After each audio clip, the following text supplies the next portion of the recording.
Andrea, muchísimas gracias. Y vamos a cambiar ahora de tema y fíjese, de acuerdo a un estudio realizado por una universidad alemana, se demostró que las redes sociales pueden causar diversos sentimientos y emociones. Uno de ellos es la angustia. Veamos por qué.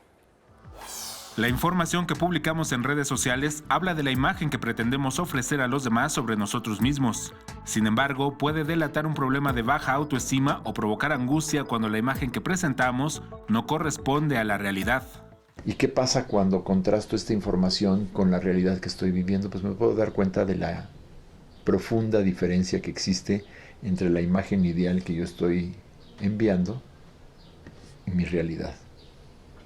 Y cuando esto sucede, pues hay una ansiedad amplia, además de que ya me hice vulnerable ante todos los demás. Un estudio realizado por una universidad alemana reveló que aquellas personas que se realizan más selfies poseen una autoestima más baja. Y no solo eso, también tenían menor actividad sexual. Los sujetos estudiados con un gran número de selfies en sus redes sociales mostraban un alto índice de inseguridad y miedo al abandono, y existen señales para identificar el problema. Si la persona no está durmiendo, no está comiendo, no está haciendo su tarea, no está yendo a trabajar, no está interactuando con otros dentro de su familia, con amigos, ya no está haciendo aquellas cosas que algún día le parecieron atractivas y divertidas, esa es una señal.